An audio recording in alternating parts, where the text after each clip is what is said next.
KFOR.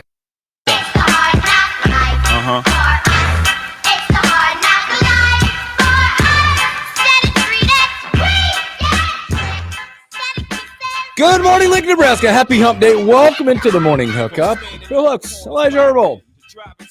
Boy, what a beautiful morning we got out there this morning, too. Fantastic. Highs reaching the 80s today. I still can't get over. I'm still trying to figure this out. And I know you don't see it, but I look at my phone and I see the time 9:06. And the clock over there. It's a minute behind. Yeah. It's a digital clock. Yeah. It's plug it in. It should just like bring up the time. I don't understand it. Yeah, I don't understand how it gets exactly 1 minute off. Because Exactly. it's exactly 1 minute off. This one up here, it never changes. It's an hour behind because it just I doesn't think it change. hasn't been right in years. No, it's 8:06 in there, but welcome in. At least that one's consistent. This That one's is consistent. Consistently wrong. If you figured out the time change, it stays exactly the right. This distance. one's only right like one time a year. It's like daylight savings when it kicks. Have you seen this clock in here? No, what's that one? I know what it looks like. It has been stuck on 6:13 for years. I look at these clocks, and you guys you can't see, but I'll describe it. It just reminds me of grade school. It's the old clock, the round. It's a grade school clock. I got the same one in here as mine. Mine doesn't move. Time stands still for that. I can't believe how many wrong clocks there are. Because I have another one here on the soundboard. It says it's 8:22. What is happening in this world? All these clocks we have in here, and the only one I have right is this digital one up here to my left. AK, none of them are right. Just my fight. I'm second guessing myself now. About what time it is? Yeah, I don't even know. What time is? Well, time is truly just a construct anyway, is it not? Yeah, it is. Is time real? I hopefully it doesn't happen. But what we know it's going to happen around 10:05, 10:06 today, somewhere in there. We'll be banging away upstairs again. It's coming. It is coming. A lot to get to. A lot of Husker talk today. It's Wednesday. Happy hump day. The portal is open. Kids have been flooding into it this morning. Keep tabs on that.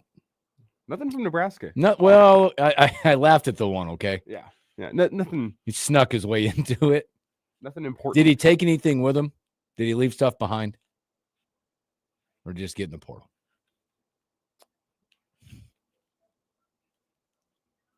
That's Wish the man luck. Wish him luck. There it is. There it is. Also coming up, you won't want to miss. We have Coach Fred Hoiberg today. He'll be joining us with Henry T. Buchanan around 10:15. We'll get a few moments with Coach and go down the season, explore it a little bit, figure out maybe some anger management on some clipboard talk. I'll let you take that one. Yeah, you got that one. And we'll have tea as well, so that'll be a lot of fun. We'll try to do a little bit of real journalism in there, just a little bit. We will. I got some good ones. I took the time. I took the time to like write some stuff down and like relate it to like different worlds. Like my opening question is going to be something related to Roy on 13 and Roy on 15. I feel like that's our season in a nutshell. Roy at the back nine of Augusta. Right? You're hitting some shots. Sometimes you're also just absolutely getting up there and flubbing some shots whenever it's only 85 yards in. Yeah, sometimes you're on a 2-on-1 fast break and you break the layup. You know, a la Russell Westbrook. Yeah, and then sometimes you're the clock's expiring and you hit a 30-footer to go up by 2. About that. So we'll talk a lot about that with Coach. But that'll be around 10:15. We'll have them. So, man, good morning. Good morning, Greg. Good morning, Shane. Good morning, Ryan 840. Thanks for hanging out with us. Boy, Elijah, what about a little Husker baseball last night? They keep doing this to us, don't they? They do. They keep doing it. We talked about the roller coaster ride, the up and down nature of Husker basketball. Oof. Husker baseball. This is one of those things where you're like, we've been asking, and like, when's it going to happen? When are we going to find trusted arms? Your bullpen got it done yesterday for you. They did a phenomenal job.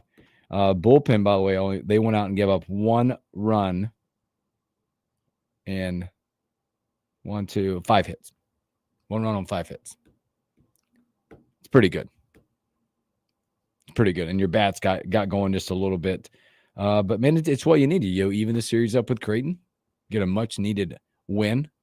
Could be looked as a regional type win. But again, as I said, Creighton matters because Creighton's in state. Does it matter more to them than it does to us? Absolutely. Right. I think it does. But I'm not sure if it's a game you don't want to lose. I don't think that's an indictment. But yeah, the midweek for Nebraska. I mean, Nebraska knowing. I mean, sorry. Let me reset here. Especially given the circumstances, because I think Nebraska knows their way into the tournament is through the Big Ten. Yes. You would need a miracle winning streak, as we kind of talked about yesterday, if you wanted to get an at-large into the NCAA. Just 19 in a row, and you still might be out. It's going to take some sort of Big Ten run. Mm-hmm. So you got to focus on your seeding there. Not to say this Creighton game doesn't matter, because an in-state game always matters. Yep. There's a whole bunch of Nebraska guys on each roster, guys that have played against each other growing up, guys that have played with each other growing up. That's a reality. You want to get Creighton. That being said, I think the current reality of the situation for Husker baseball this season is the weekends is what matters. Yes. This is one of those. If you sweep all your weekends and lose all your midweek games moving forward, cares? Does it matter? Not to say who cares. This was it's not who cares, but does it matter? No, these not at this point in where Nebraska is. No way. If we were in a different situation where you'd find yourself in the top 5 of the Big Ten, yeah. To me, these midweek games currently where the state of business that Nebraska's in, it's kind of a get right, kind of a feel good, right? There's times where you put your teams, like our 14-year-olds, we're putting them through the gamut in the first 2 weeks, right? I mean, they just went through, started out like 1-6.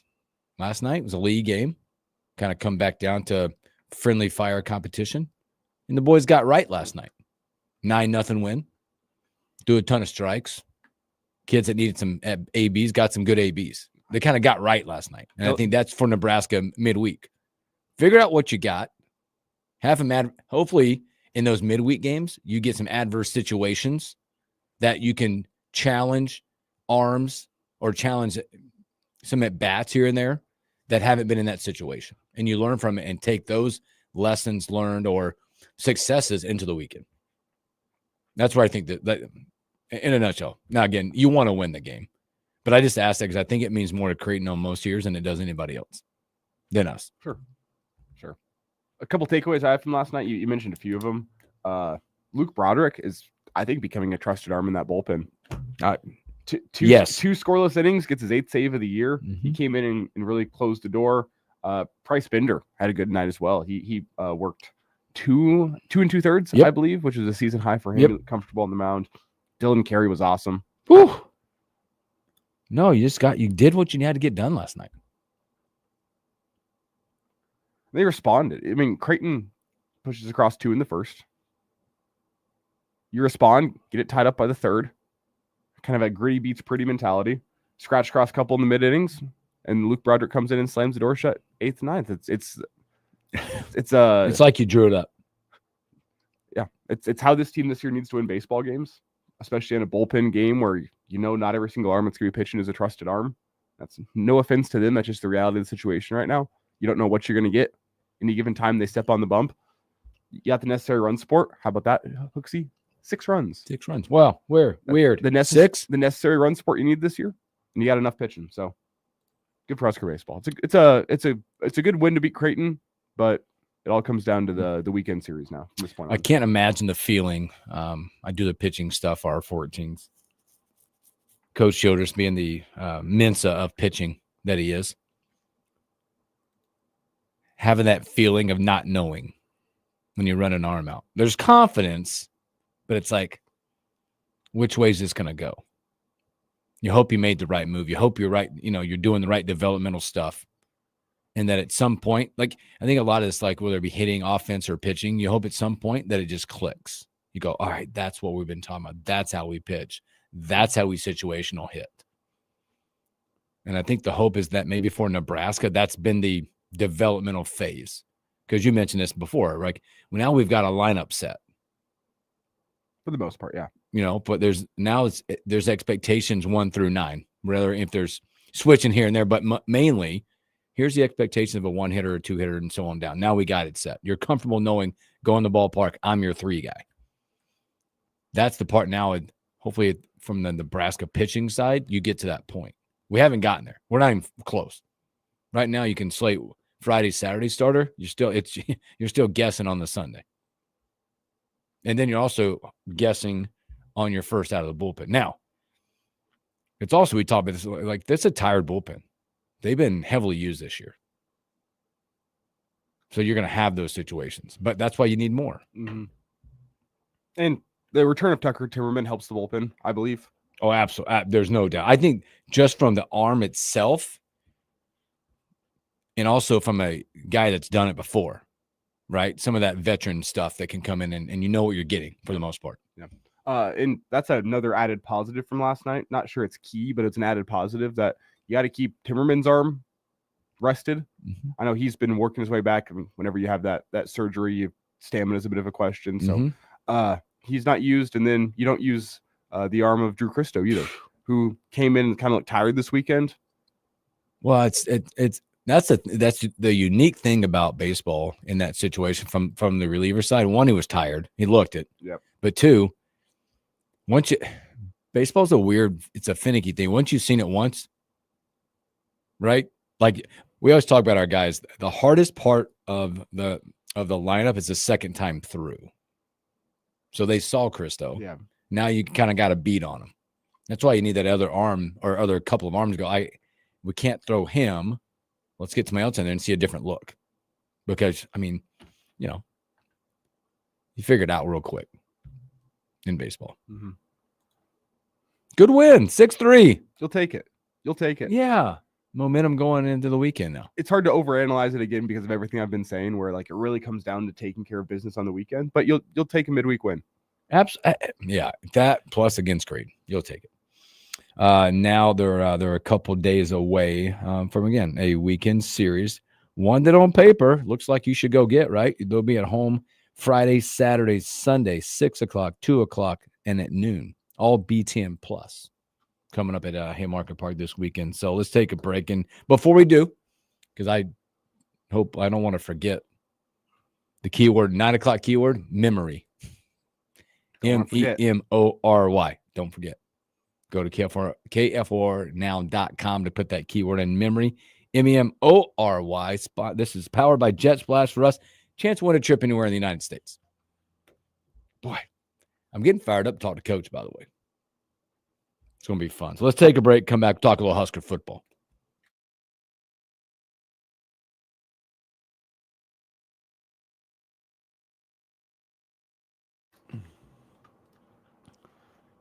And it's Wednesday. It's my favorite day of the week.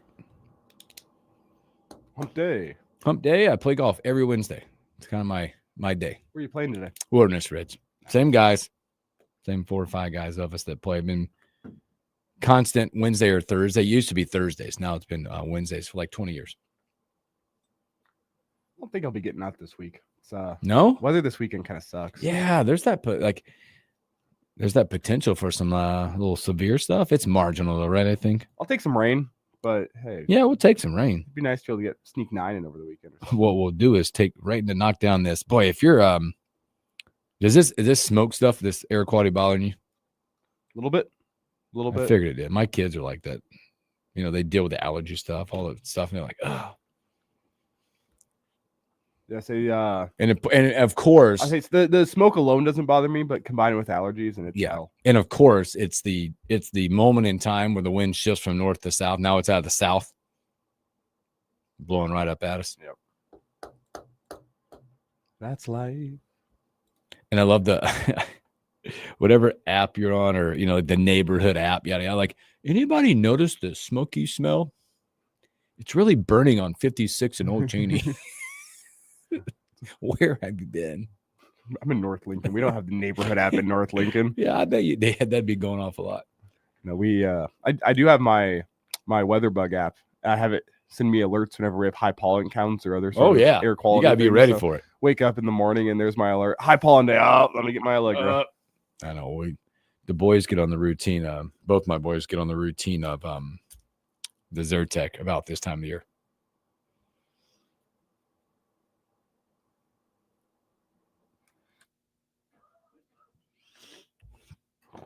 Let's see. We had guys talk yesterday, right? Yep. Riley Van Poppel, he was pretty good. Yeah. You got some nuggets from that? I got some nuggets from that. Coach Butler met with the media as well. Yeah. But I think Van Poppel was. Yeah, let's get into Van Poppel. I do like what Butler said, trying to be funny yesterday when he first started. It wasn't he tried. He's trying to make that connection, wasn't he? 30 seconds here. I haven't picked a song. Yeah, I have faith. Gotta have faith.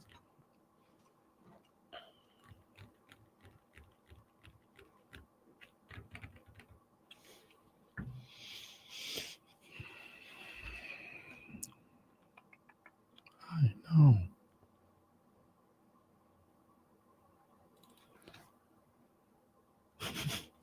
I'm coming back here.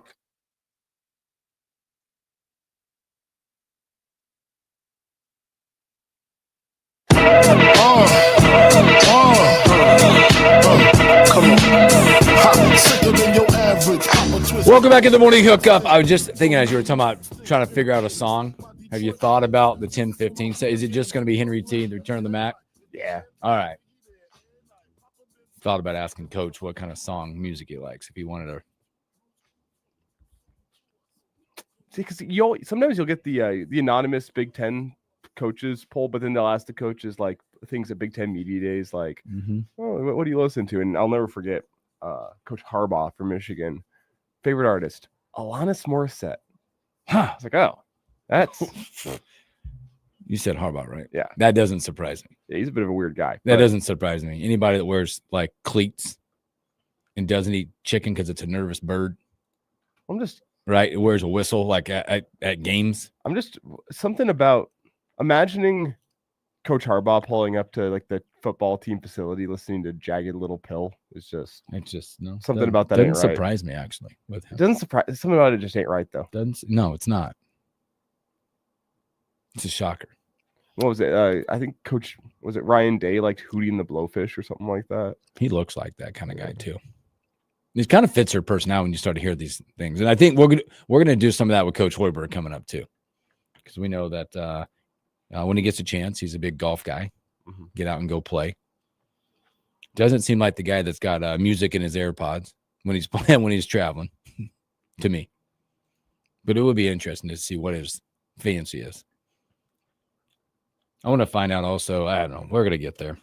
Yesterday, Coach Butler and some players. I think it's important. I know we don't bring up a lot of the players, and when they're talking, what they have to say, we focus a lot more on the coaches. I think this is an interesting year for Nebraska, especially on the defensive side because again, we've become to know on the defensive side the last few years, Ty Robinson, Nash Hutmacher, all those guys, right? Now we're going to get to know some of the guys that are going to be, I think when they put them in front of the media, you start to you're going to learn who they are, and you go, okay, this is going to be one of the dudes when you get the chance to talk to them. Yesterday, I think it was Van Poppel, Sierra Wright, I think jumped on the mic, but Van Poppel was good. Yeah. He just he felt like gets up there and just feels like the mature guy in that room. The guy that's been around. He's still a younger-ish guy, but just stepped up to the mic.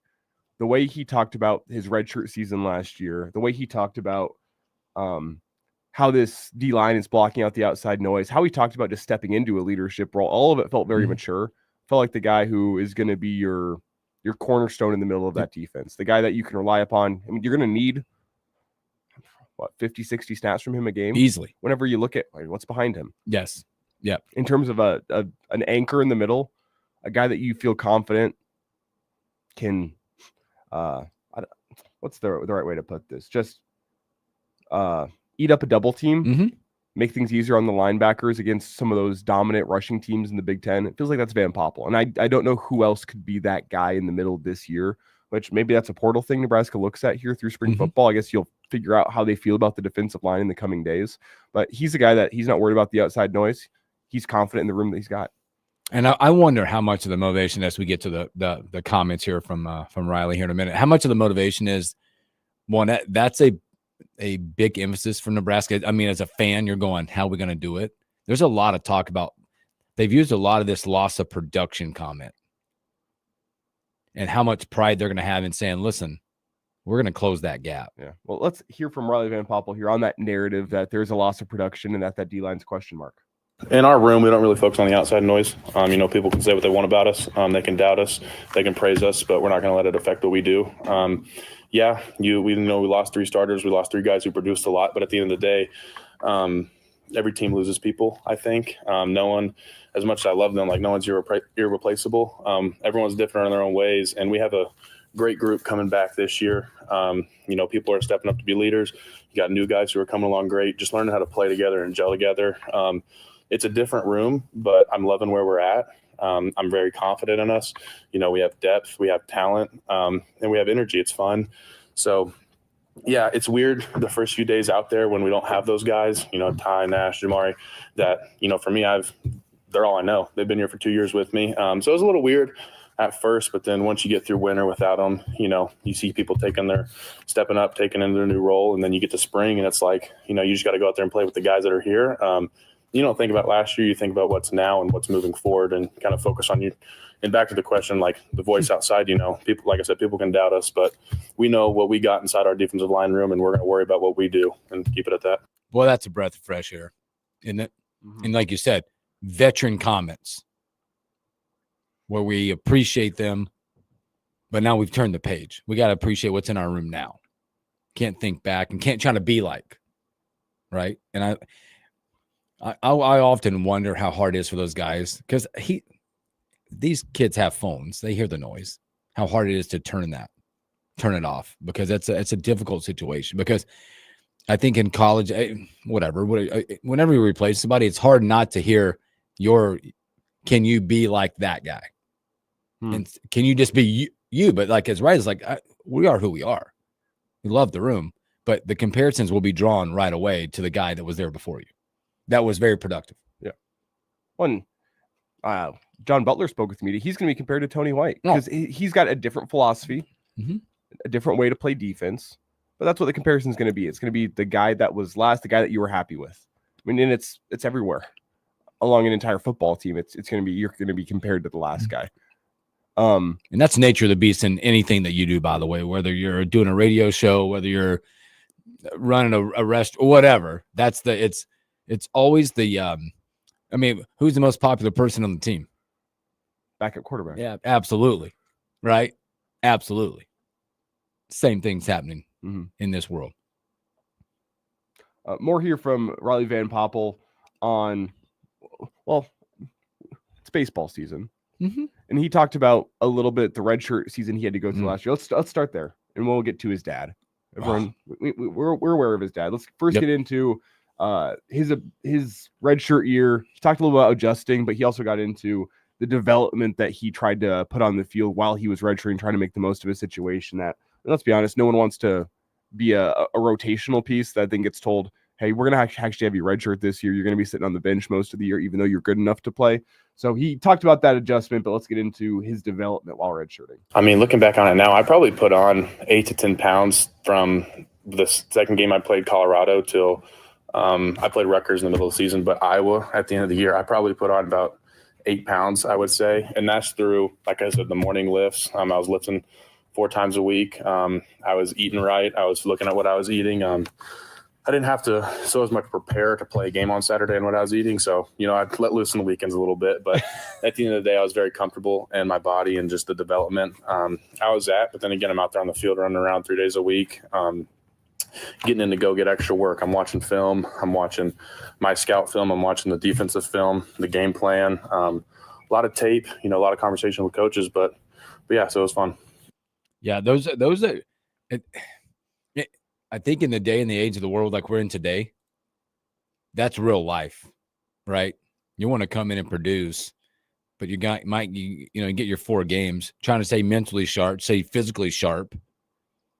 A lot of kids nowadays maybe lose that and think, woe is me kind of deal. Well, how hard is it to put what you want to the side and put the needs of the team first? Yeah. Because that was selfless, not selfish. It was, hey, you could come in and we trust you, Riley, to be a guy that can play 15 snaps, 20 snaps a game and handle that very, very well. But we also feel like if you step aside for a year, focus on your development, play your 4 games this year, you're going to be a guy that we can rely upon for 60 snaps next year.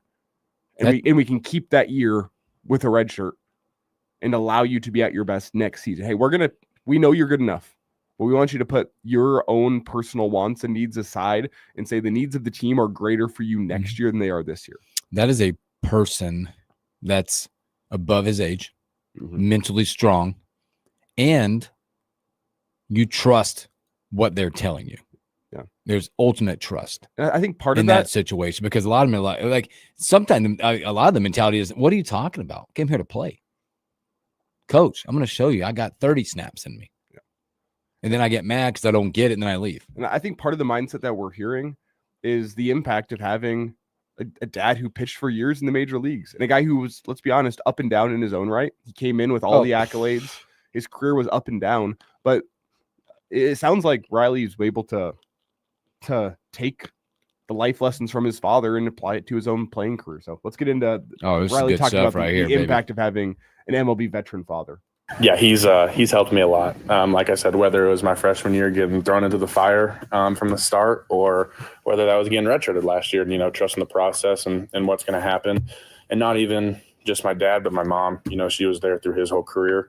She saw what he went through and the things he struggled with, the mental battle of wanting to be perfect all the time, and the stress that puts on yourself. That's something I do a lot. And so just conversations with both of them, teaching me to, trust in the player I am and the years and years of work I've put in and what I'm doing now, that when I get out on that field, I can just go play, be confident in who I am. But yeah, I call him as much as I can, talk to him a lot. And it's nice because he always has confidence in me. Him and my mom both have, they always have. And so just, whenever I'm, maybe I have a bad day or something, I go talk to him and he's like, it's going to happen. You're at the highest level. You're going to have a bad day, but it's how you go attack the next one. Then his dad, by the way, is in Braves history. You've heard this, right?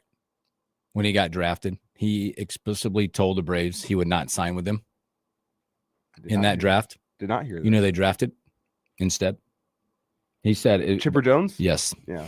They were going to take Ben Popple number 1 in that draft. He said, I'm not going to sign with you. They am taking Chipper Jones. That worked out. Yeah, it worked out. All's well that ends well. Yeah. But I think having a father like that, and I think we could all relate back to moms, dads, uncles, whatever, and learn from them. Todd's career never got off the way everyone expected. Injuries, arm troubles, all that, to battle through and have that perseverance is lessons that you can take from. Well, and he talks about that. I mean, and again, Riley hasn't had that yet, but he did. I mean, you can relate it back to his redshirt freshman year. He had the redshirt. Those are mental hurdles you have to cover. And like you said, set aside your own wants for the greater good of the team. And I think let's be honest, how do I want to put this? With all the accolades and the expectations that Todd Van Poppel walked into, I think a lot of guys getting up into the major leagues and, hey, you're pitching with Oakland, you're a young guy. I mean, 20 years old whenever he first made it up to the majors, something like that? He went right away, didn't he? He was at high school. 19. Yeah, 19. I got it here. 19. Struggled mightily in that first season. Had to go down to the minors. Comes back up and never quite lived up to the hype that he had surrounding his career. His career wins above replacement, a -0.3. He was essentially a replacement player in the major leagues, an average MLB player. Yep. And that's a tough thing to have to deal with as a young guy stepping in. We all watched Moneyball, right? Yep. It's a guy who struggled with his career, never quite lived up to the hype, and it ate at him for years and years and years. But the ability for his father to still make, a 13-year MLB career for himself? 13 years. A 13-year MLB career for himself. And Van Poppel's like, hey, at this level, you're not always going to have your best stuff. No. It's about coming back, responding, and being better because of it. I mean, that's a great life lesson from a father who you see so many guys that they're hyped up, they don't quite pan out, and they're out of the league like that. Because they lose that confidence, they lose that belief in themselves. I think it's almost better for a guy to have a father who went through the ups and downs of a professional baseball career and still made it 13 years. There's a lot of value in that. When I heard Riley talk, and again hearing it right now, you get the feeling of a constant. a veteran mind that is going to give you everything and be doing the right things. That could become that cornerstone on that line. Because he's been through it a little bit, not physically yet, but mentally he's been through it. He's going to be fun to watch. Not as funny as John Butler when he talked about his skullet, but it's fine. Should we get into that? Yeah. Let's find it real quick. He's like me, by the way. I'm in got this new I got my fresh cut yesterday. I think we're both trying to be a little bit younger than we should be. John Butler, the skullet. I'm going to start off by saying I know the last time I was up here, there was a lot of social media commentary about my my hairstyle, the skullet, as we call it. So I'm not ashamed to rock the skullet. In the future, I'm going to keep this hat on, so keep you guys entertained in the media. So anyway, you can shake your head. I just want to attempt at a little laughter. That was like the come on, guys, that was funny. Laugh. Laugh. I'm trying Skullet. up here. I like it. Hmm. It'll be interesting. When he spoke yesterday, there weren't a lot of names again. If you noticed that. Not a lot of names. But he still gave some insight. Yeah, he gave some insight.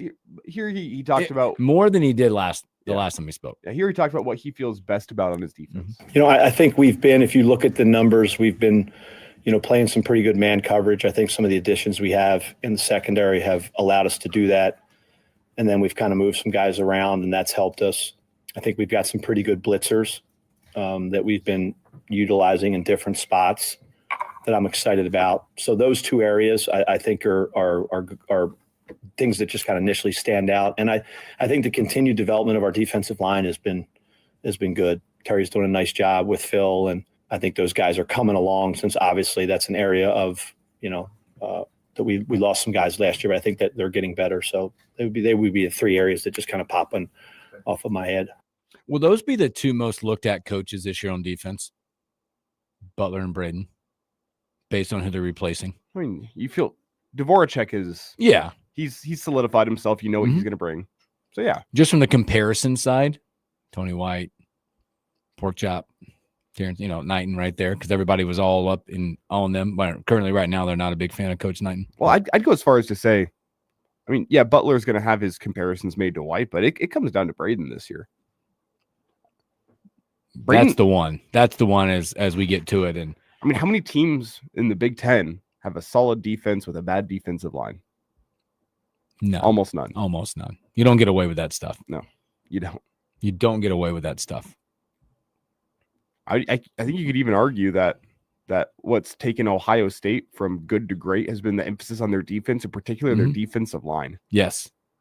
Their defensive line has gone from average to above average to good to great with some of the pieces that they brought in. I mean, Sawyer last year, what he was able to do off the edge for Ohio State kind of changed what they could do defensively. Knowing you have great quarterbacks, but you don't have to put them on islands on third and long. You have some pass rushers that can go get after the quarterback. Like, the emphasis on the lines of scrimmage in particular is what's taken Ohio State up a notch over the last couple of years. I look at the defensive line. I mean, in the Big Ten, defensive line is a necessity. You got to have dudes. Got to. What piqued my interest, and I think what would pique everyone's interest when he talked about having good blitzers. Something I think below average at times on defense. Below average. Almost. It's almost like we've not really almost gotten home at all. I'll be interested to see what that scheme looks like, because I think in the grand scheme of blitzing, it's all schematics to me on that. We're not talking about all out dog blitz, the whole disguise, the delays, which gap you're getting through. But what does that come down to? Your defensive line again. Coach Butler gave some thoughts on the early impressions of Coach Braden, kind of the work he's been doing with the defensive line. I would say the first thing is his work ethic. He's here all the time. He's working hard at it. He spends a lot of time with the players, within the rules and the hours you can spend, but like really, really investing into those guys. And I would say that a quality that you want with all of your staff members is the loyalty to, like, okay, this is what he's coached it to do, but this is the way you guys want to do. I want to do it this way. Meaning, like, towing the line and doing it exactly as Matt expects and as I expect. we expect, I guess you'd say. So I think he provides a lot of energy. I know he's looking forward to getting out on the road recruiting someday. I told him he can have some of my recruiting days, but we'll see. I just think he's been a good, fresh addition to the staff that I think is going to continue to help our players get better. I saw a video on one of the days, and I don't know who posted it, so I can't give credit. But one of the videos of Coach Braden, and they were in a defensive line drill. And this told me everything I need to know about this gentleman, this coach. He had a couple dudes, and I forget who they were, kind of ran out to do the drill. And he's like, time out. Go back. Do it with energy now. Mm-hmm. That was, to me, was like, wait, that's the accountability of the energy and the level that he's looking for from that line. It was a little thing too. They ran about 5 yards. It was, it was I think the kid from Missouri. It was Davis, right? Keona Davis and Williams Winery. Yeah, and it's like, wait, go back. You kind of half-assed it here. And Let's go. It's a simple thing. It was getting out on the line of scrimmage, getting in your stance, and getting off the ball. That was all that they were working. That was it. But that little piece, every little thing counts. That, to me, when I just seeing that go, he's going to change the way this thing is done. And not that, again, he's going to take it to a different level. The energy, getting to know them, the expectations. I've always said this about everything, whether it be with your kids or at work, set the expectation and never veer off the expectation. Because as soon as you do, the one time, believe me, if you have kids out there, the one time you let them get away with it, guess what? They're going to continue to do it. And then other things start to fall. Just that one video I saw, I'm like, here we go. And against a couple of dudes that are highly touted, they're going to probably hugely make a big impact this year. But guys that have the potential Mm-hmm. to make a big impact, if they can take the necessary steps in their development through the spring and summer months. Mm-hmm. Like Keona Davis, you can see it. He went and worked on his body. He's a guy that looks closer to the part of a Big Ten defensive lineman in spring football this year. Can his technique work get there? Winery, it's a guy that I think has to lock in and understand what it takes to go be successful at a Power 4 school. Like, hey, you have the physical acumen. We see the 5-star behind your name. That doesn't matter once you get to a college football field. Like, hey, nobody cares about that number. Your potential is great. That's what being a 5-star is. But you got to lock in and figure out how to be a Division I football player at a Power 4 level in the Big Ten. You got to understand the professionalism, the day in, day out work that it takes. So I think both guys have the potential to step in and be really good for you if they can lock in and you can get them coached up right. Yep. Just those things right there will help get to that point. So that's great stuff today. One more thought Here we here. go.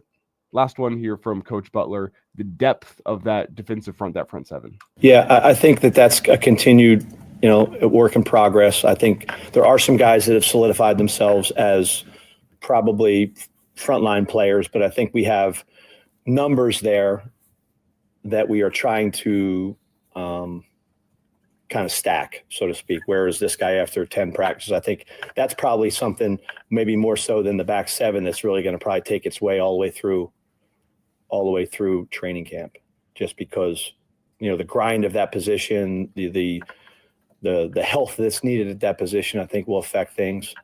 And then obviously I think we have a couple young players coming in at that position that, may end up helping us, so I think there'll be some maybe more fluidity there than maybe there is in the back seven.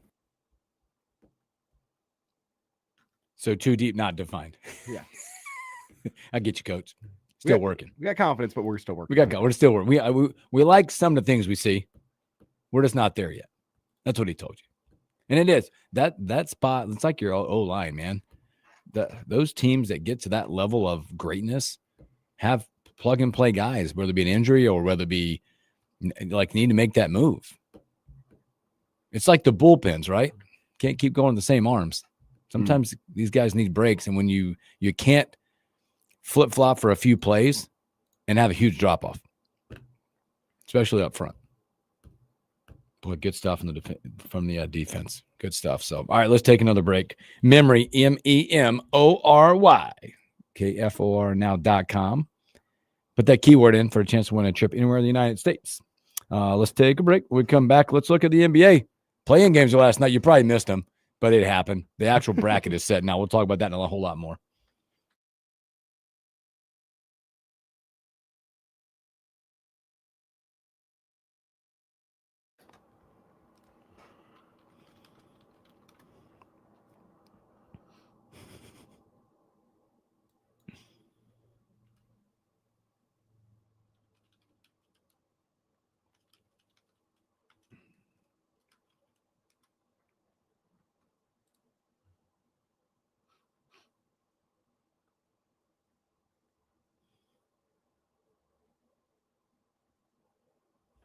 Booyah, booyah.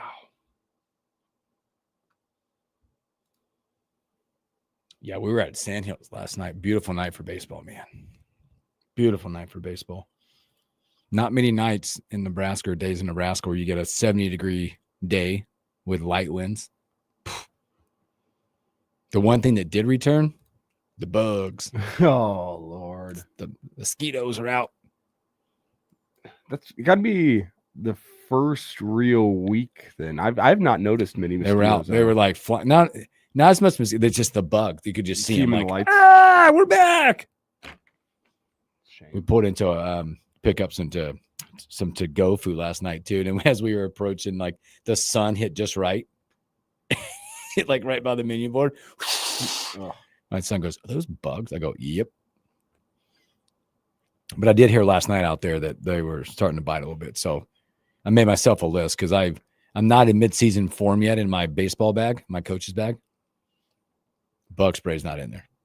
Oh, all right, let's keep it. I gotta get. I had one, but I'm like, eh. I keep off deep woods with me I'm in my umpire hoping bag now. 12 months a year. Yeah, I'm hoping now that tomorrow we have practice tomorrow, but games this weekend. I'm hoping when I go through my bag coming up tomorrow that I can take out the wind pants, like the warm wind pants, the gloves. Is it time? Can I do that? Yeah.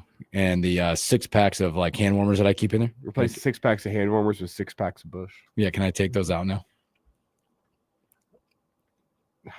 I would say no. You don't think so? No. You can still be prone to a weird high 40s day in April.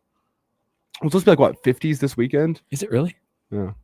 We play Saturday. Let's look. Coach, you're funny. Yeah, what am I going there for? That ain't the weather. Let's see. Yeah, Friday's 58. But we're gonna go 81, 84, 58. Yeah.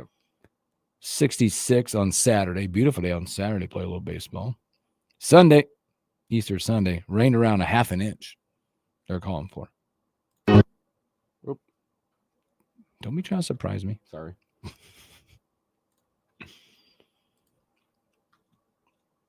We got 7 minutes on the clock. Coming All right, here. perfect.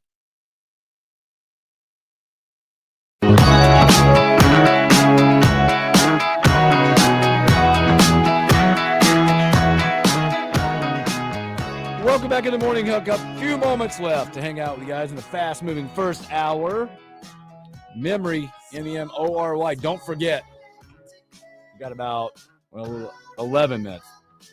I was going to look at that clock and I'd be wrong. I don't know. You have 11 or 12 minutes to get that 9 o'clock keyword, and we'll give you another one at the top. Play-in games happened last night, Elijah. We got a couple teams that advanced. The Orlando Magic advanced. You see Trae Young at the end of that game? Got ejected. Did you see what he was doing with the ref in the ball? Well, it was said after Childish. The game. The reason for ejection was making a mockery of the game. Whoa, did you see him? It was like he was like trying to create an and one tape, a mixed and one tape with the ref. I think he was making a mockery of the game. He was. Well, Orlando 120-95. How about my boy, my former Tar Heel Anthony last night with 26, 3 and 6. They advanced. And in an entertaining game, if you watched last night, the Warriors. Boy, I got to tell you, if I were the Warriors, and I think Steph Curry even talked about it, what a relief it was to win. You felt like this is that Warriors. They're getting to that final ending of that team. Oh, right. Yeah. It's the twilight years of that 121, that 160. It is like the Draymond stuff, the Curry, like Clay, they've already moved on from, but you feel like that's starting to happen. Well, with Steve Kerr's only got 1 year left in his contract. I've made a point before. It sounds like the Nuggets want to go after the former Warriors GM Bob Myers as their new GM. Woo! Let's go. Would that make? I mean, is it time for the Warriors to move on from Kerr, Steph Curry, and Draymond? Is it time to commit to a rebuild? It's so interesting. Maybe. So now you slide the Warriors, get slid right in to play the Rockets. I think that's a great matchup for the Warriors, by the way. I really do. I think the Rockets are the better team. I think but so. I think the Warriors know how the playoffs work. I think they're the experienced team. And now the Grizzly, well, that's just this play-in thing drives me nuts because now the Grizzly got to go wait, right? Yeah, so they get a night off. They get a night off, and they're going to watch Sacramento and Dallas play each other. The loser, gross right? game. Gross. The winner, how does that work? Does the winner go there? So the winner of Kings Mavericks goes on to play the Grizzlies tomorrow night. The winner of Grizzlies, and the winner of that game, goes on to go be the sacrificial lamb to the Thunder. Nuts. But the grosser game tonight might be the Eastern Conference play-in game. Bulls at 39 and 43 against the Heat at 37 and 45.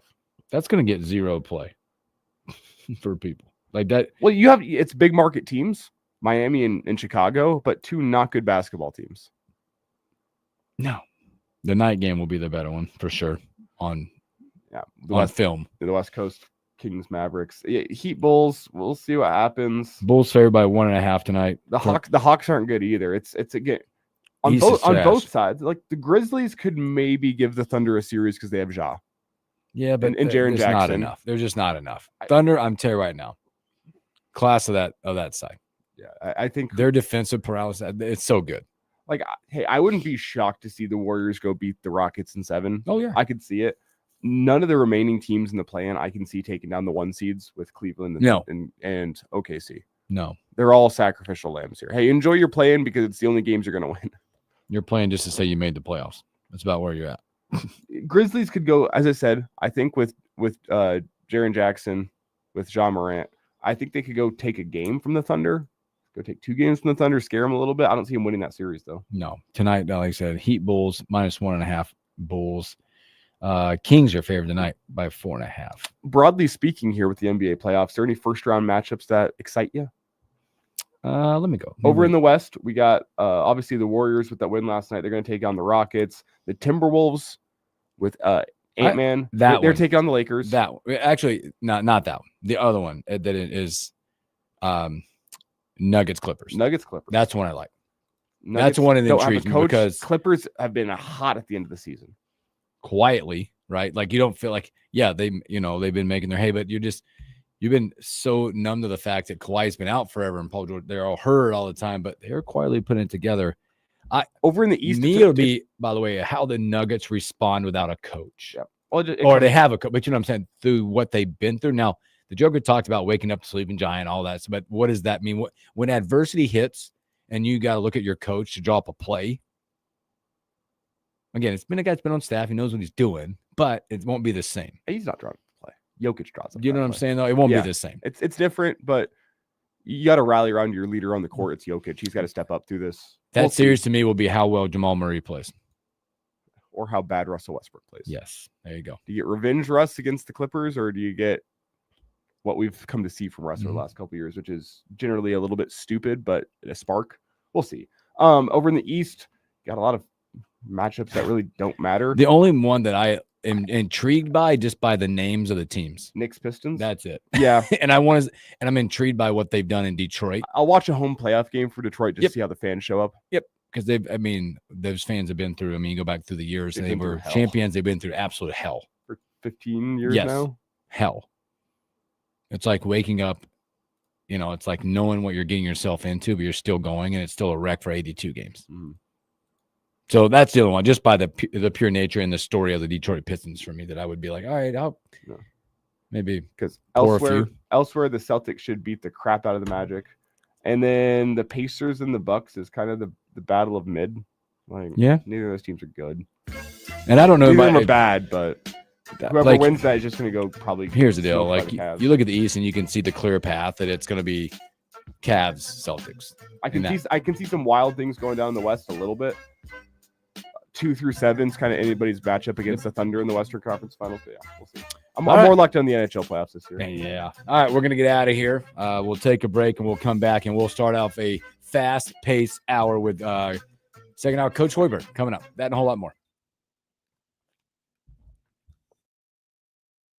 Mill Street Carpet. Hi, I'm Steve Carper. Our flooring professionals can help you choose the best flooring for you, your family, and your budget. We eliminate the confusion. Even better, you'll be enjoying your new flooring much sooner. No 6 or 8 week waits. We'll install right away and save you money on installation. Floor shopping made easy every day at O Street Carpet. 1732 O Street, family owned and operated, always the best value. Nominations for the Step Forward Awards are now open. These awards are the state's most prestigious awards for volunteerism, and we need your help to find outstanding volunteers from your region of the state. If you know a volunteer who deserves to be honored for their service, visit serve.nebraska.gov and click Nominate Now. Nominations must be submitted by June 1st. Paid for by Serve Nebraska, aired by the Nebraska Broadcasters Association and this station. Why'd I go to the doctor? One day at the firehouse, I was so lightheaded I could barely stand. Even my crew noticed. Getting checked out was the right call. Turns out I have atrial fibrillation, which increases the risk of stroke about 5 times. Symptoms like irregular heartbeat, heart racing, chest pain, shortness of breath, fatigue, or lightheadedness can come and go. But if it's AFib, the risk of stroke remains. If you have symptoms, contact a doctor. I'm so glad I did. Visit NoTimeToWait.com, sponsored by Bristol-Myers Squibb and Pfizer. Save big money at Menards. Find the perfect outdoor lighting for your patio and walkway with Patriot Lighting. Add a modern, clean style to your yard with a 10-pack of Majestic Solar LED path lights. They automatically turn on at dusk for up to 8 hours of illumination with no wiring required. Pick them up today. On sale now through April 20th. Plus, check out our weekly flyer on Menards.com for all the great deals happening now. Save big money at Menards.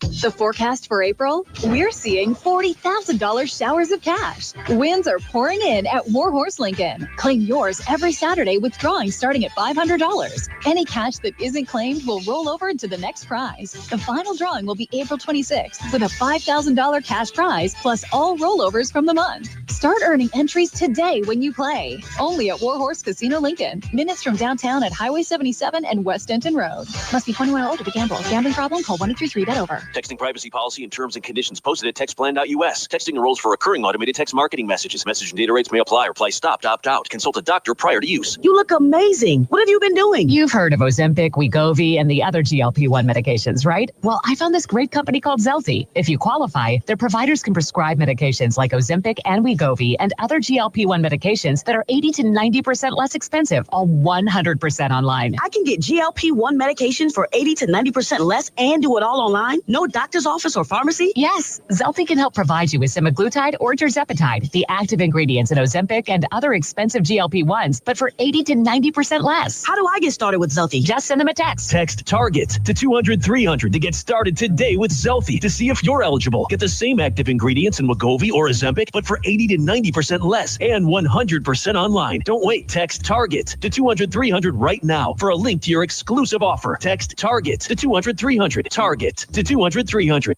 Hershey here from Nebraska Outdoors and your Nebraska Game and Parks. Each week, you and I get to explore the wild spaces, friendly faces, and state park places that make our state the natural wonder that is Nebraska. Join me here every Thursday night at 6 p.m. for Nebraska Outdoors on KFOR. KFOR invites you to join Legacy Retirement's John Kopetsky and his special guests Saturday mornings for the Aging Adventure. Brought to you by Legacy Retirement Communities. Lifestyle and health topics plus fascinating people. The Aging Adventure, 8 a.m. Saturdays on KFOR. Lincoln's local news, talk, sports, and weather station. FM 101.5, 1240 AM, KFOR, and KFRX HD3, Lincoln.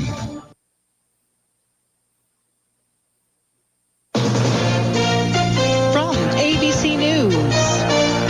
I'm Sherry Preston. The Justice Department is suing the state of Maine over policies regarding allowing transgender athletes to compete in girls' and women's sports. Education Secretary Linda McMahon says they investigated whether Maine was violating Title IX protections and determined it was. We found we really had no other choice. We thought the infractions warranted turning them over to the Justice Department for their further investigation. Despite a unanimous Supreme Court ruling that says the government must facilitate his return to the United States, Attorney General Pam Bondi says Kilmar Abrego Garcia will not be returned to the U.S. from El Salvador, along with the gang members.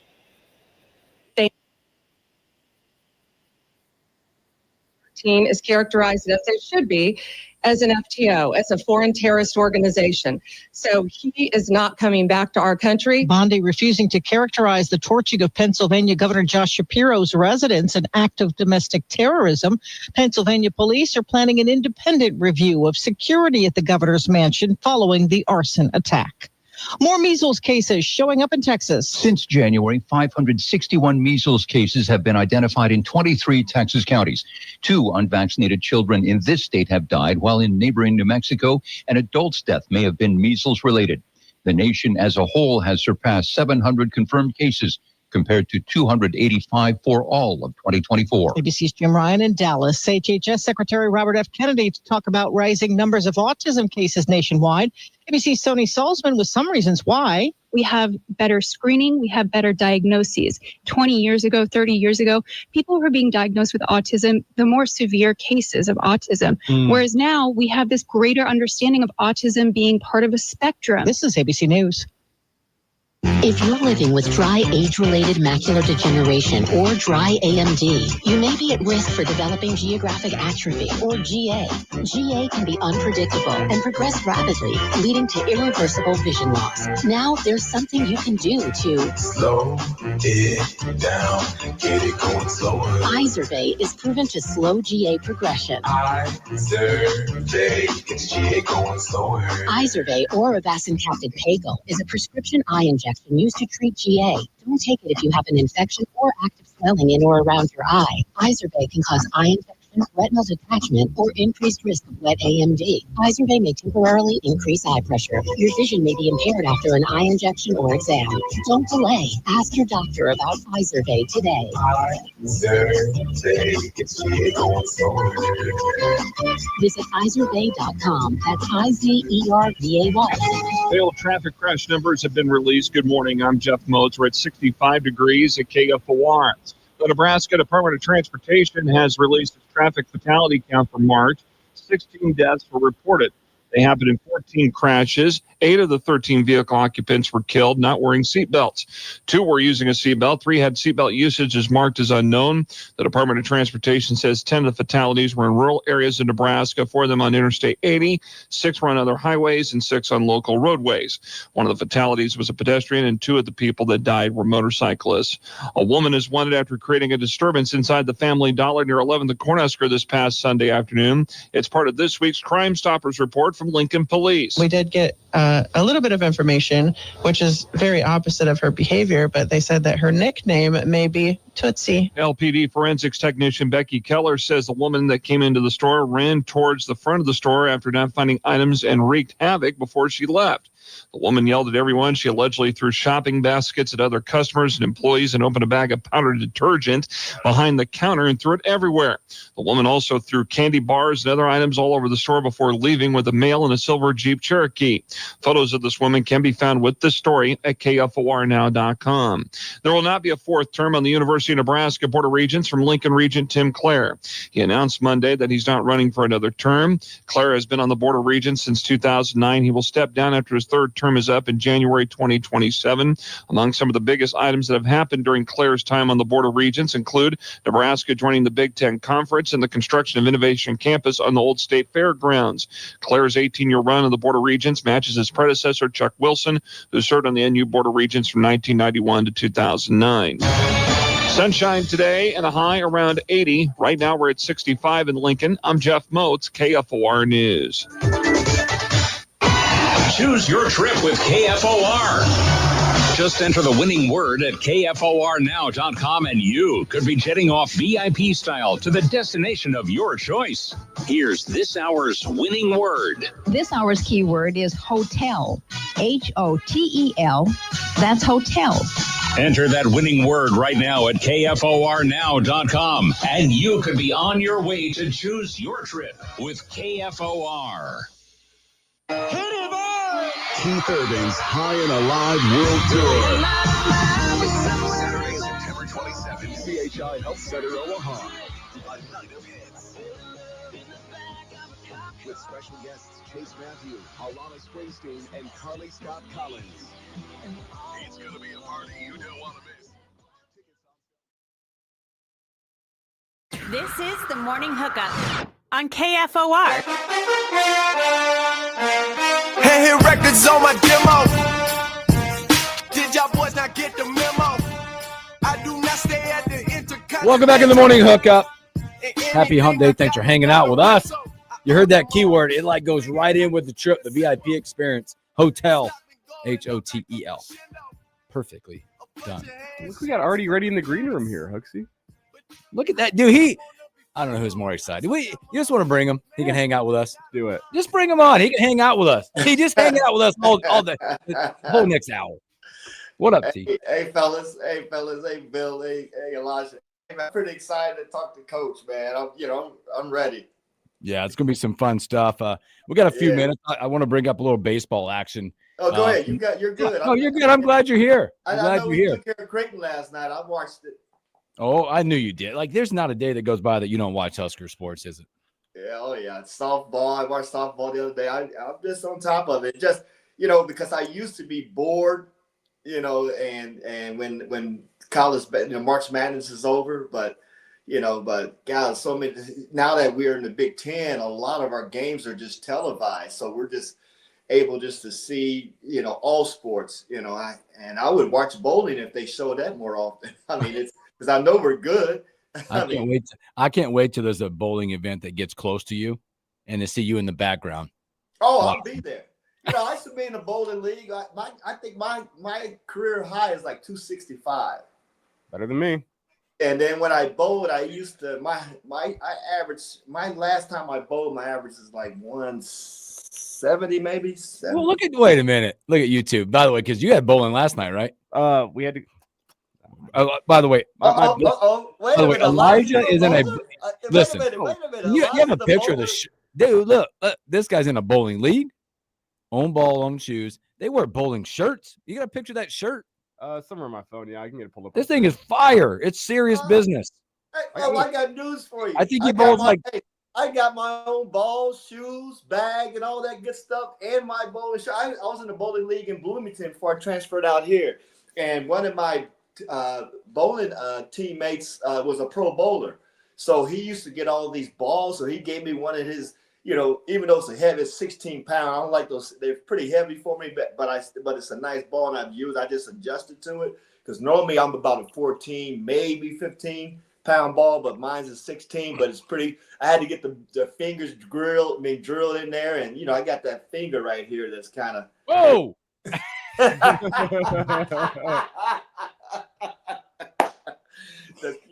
kind of on the that's why I was able to handle the ball and palm it, But anyway, I'm a bowler. I enjoy bowling, and because my average range from 150 to 175 to 80 at just according to how well I'm bowling, but you got to watch that handicap, so you get in the playoffs. Your handicap is where you want it to be. It's almost like golf, you can sandbag in bowling too. Hey, Elijah, are you a sandbagger? Oh. No, I am not. I am not good enough to be a sandbagger. Okay. Yeah. I'll get the picture. You're trying to find that shirt. That shirt is fire. I got a couple shirts. Now, this guy's a real deal. It's a real deal. It's a full-on bowling day. But you know who else bowls? And I talked to him yesterday. He's in the bowling league for years. He's better. He's way better than I am, and that's Joe P. He looks like a bowler. Yeah, he's a bowler. Oh yeah, he's a bowler. Got a smooth curveball. It fits his personality too. Smooth, and he throws a real smooth ball. Actually, he was just in a state tournament. I don't know if it's state or national. He bowls with his mom and his siblings, his brother, and they bowl in this tournament every year in Marion, Indiana. And sometimes you go to Ohio. So I think the one in Indiana is the state bowling tournament, and the one in Ohio may be a national. That it's a money tournament. So he bowls in that every year, and he bowls in a league out in North Carolina. Well, I think it's in Danville, Virginia. He bowls every week. So he was at his bowling league last night when I called him. Yeah, we bowlers, Bill. It's incredible to me. How many weeks? Bill, we never talked about it. Let me see the shirt. You got it? Yeah. I got one of the shirts, which I don't think I've worn into work before. So I don't think it's the one Hooksy's talking about. No, there's one he's worn into work. Look at that guy. Now you look like a pro bowler. Look, you got the hand thing. You got the hand thing too. He even got the hand wrap. He really looks like he's big time. See, wow. Bill, he's a sandbagger. Nah, he wore. Hey, look, man, Elijah wore one into the Average Joe Sports Show. The flaming the dice? flaming one, and he had like the shirt. It was like the little, like all the little hairs were coming out, like gold Yeah. chain. He was with the Yeah. ladies. That's awesome, man. We got to bowl sometime now. Okay. I know we still got to do our golf thing because I know we promised Will we was going to still do the golf, the grudge match. But it looks like we need to put bowling on the docket. We got to bring. Wait a minute, Bill. Do you bowl? I can get through it. I'll have fun with it. Okay. So this. Well, I'm sure. Hey, listen. I'm Joe sure Pete and Elijah. So we have to put Joe Pete with you. Okay. Because Joe Pete's better than I am, and then Elijah. I don't know how Elijah. What's your average? Sitting around 150. Oh, perfect then. Oh, we got a challenge now. Yeah. So that'd be Elijah and I against you and Joe Pete. Y'all Can I might use get Joe Pete's pretty tough. He be bowling 200s on the regular. Can I use the bumpers? No. Can I use a little thing where they teach you how to bowl, like roll it up and like push it off? No. I'm just asking for a friend. Yeah, but I hope Joe Pete comes on. I know he listens to us every week, and so hopefully he comes on and we got to throw it at him if he sends us a message through the chat. But no, that's awesome, man. I gotta dust off the cobwebs. Here we go. So, all right, hey, let's do this. Well, you got to expand the game. I also have. Here he goes. Watch this. The full team picture in all of our bowling shirts. No way. Yeah, it's an older picture, so I look like a little child. I think it's from like 4 years. Oh, wait a minute. Theo is in on the challenge. Oh, he said he's in. He says he sucks at golf. Where's it? Yeah, he's in. But there's the full team. Look at this. Yeah. Okay. Steez. Look at this. It's a real deal. Right. I like it. Yeah. Where's your league at? Parkway Lanes. Parkway out there in 48? Yeah, 48th. Yep. Good burgers there, by the way. Oh yeah. Fantastic. Oh, Is the same guy still there cooking? Was his name like Fred or something? Fred has since retired, Oh, unfortunately. I just know that because I had buddies that would take me there just for lunch. Just got a great pizza spot, like 2 doors down. And there's two bowling alleys on 48th, just north of O Street. You got Madsen's in Hollywood up there. Okay, I used to do. Our league, State Farm League, was at Hollywood. Hollywood when I was working at State Farm, and I bowled all even Sun Valley. I've been there. The bowling that grew up, and I in high school I was in a bowling league. My grandmother and mom and all of them, it was always in bowling leagues growing up. So the kids used to run around and cause havoc while they're in bowling leagues. So that's so I grew up in the bowling alley as well, along with basketball and everything else. Awesome. Hey, But I just finished the point. My brother, who's on the team, called in sick yesterday, and we're gonna have to make it up at some point later in the week. You don't call in sick from a sporting event. That's what I'm saying. Soft. I was geared up yesterday too. I was ready to go. Can you get a sub? You can, but leave him behind. I don't know. We're near the top of the table right now, near the top of the league. So you got to make it right. Every game counts. We got to get the regulars in. That's good. All right, let's take a break. Let's get set up here, and when we come back, we'll have Henry T. Buchanan, the legend, and then we'll have Nebraska's head basketball coach, Coach Fred Hoiberg.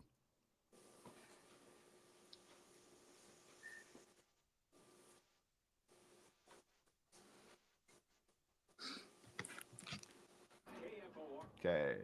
Oh, we got some fun stuff for Coach today. That's okay. I got a few things written down that I was writing it down right before Elijah never sends the link until a little bit later, so I got it so early. I said maybe they want me to come on early, so perfect. I joined it. So whenever you click on, we click on and go. Yeah. No, I was like, I better not forget. I'm gonna get busy once it's time to get Coach online. So. Oh yeah.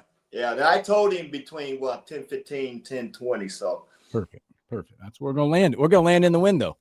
Awesome. In the window. He's gonna be great to talk to, especially now with his recruiting. And I love the way they finished this year. So you wait till I come out swinging with the first question when I hit him. I got a good comparison about how his season went. And we got to set up a golf deal. Remember, he said he'll golf with us, man. We just got to set it up too. I'll embarrass myself. You can count me out on that. You meet us in the 19th hole. No kid. It's gonna be good stuff. Good stuff. I guess I'm having lunch with on Friday. On Friday? Yeah. Who? Shoe. Oh, sweet. I told him to come on the show, so we got to have him on next week. Yeah, let's have him on for sure. Yeah, let him sing his praises. Make him feel good about himself and all that good stuff. Which it doesn't take much. Listen, he don't need this. Yeah, listen, he don't need this show to do that. Yeah, he does well by himself. We were gonna go tomorrow, but I had to move it because some stuff I had. And he texted me back. He was like, pretty much said, "Good. Thursday's golf day." Hey, he just texted me. Are you calling you now? Yeah, we're calling right now. Yep. Boy, when the mayor talks, you better call the mayor. Yep, he just texted me. Call him right now, Coach. He must be in his window for his. I know he's. Yeah, busy. yeah. I said 10:15. Yeah, I know. Yeah, I know he's busy.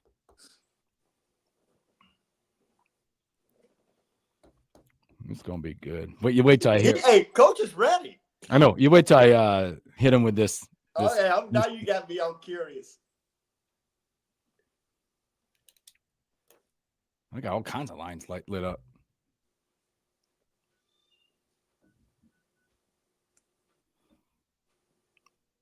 It's ringing.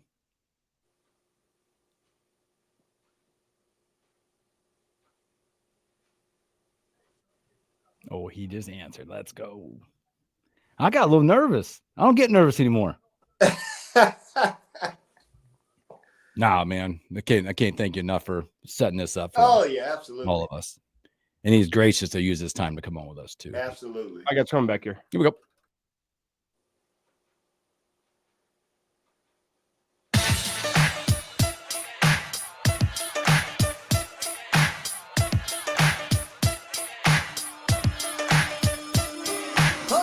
Welcome back in the morning, Hookup. Happy hump day. Welcome back.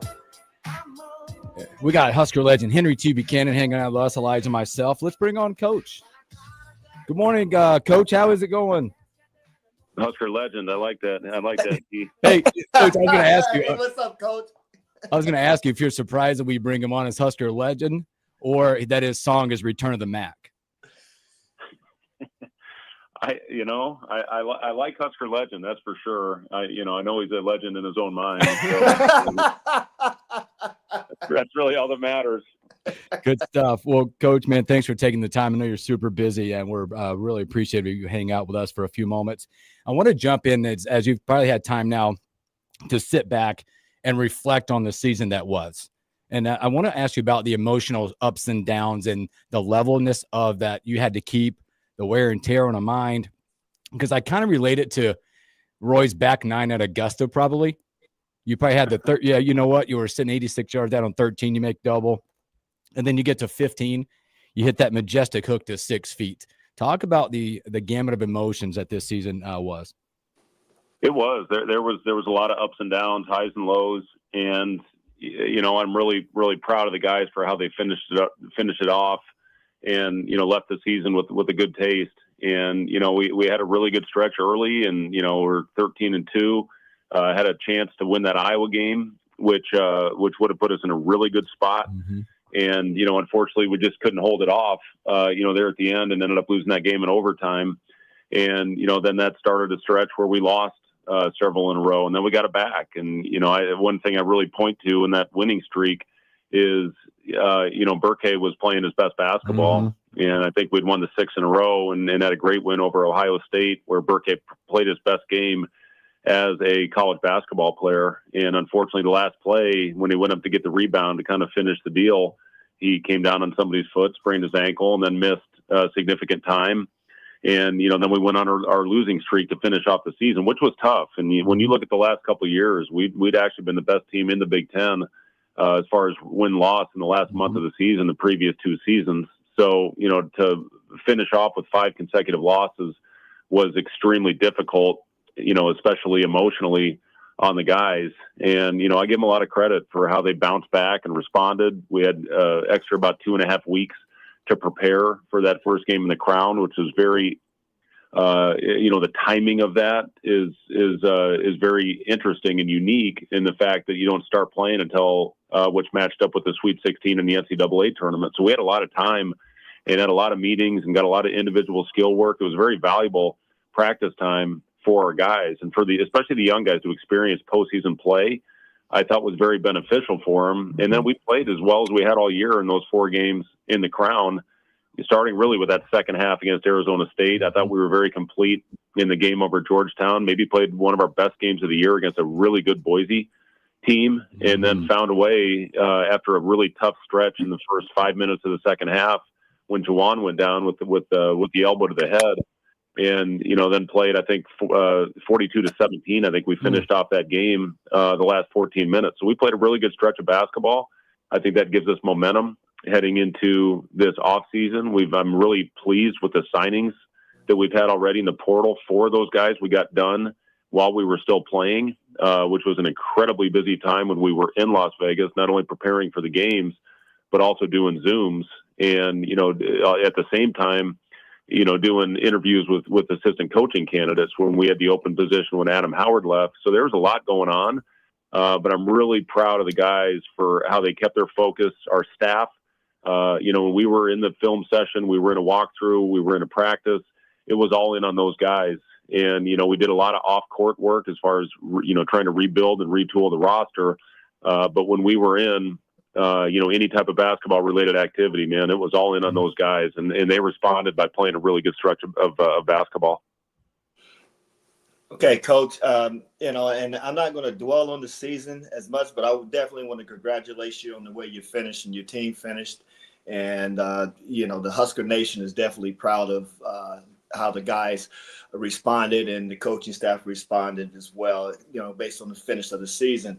But what I wanted to kind of talk about too, and you kind of touched on the recruiting, and kudos on bringing Jamarcus Lawrence back. I thought that was a huge pickup, knowing the system, and he was coming into his own before he left a year ago, and it's good to see him back.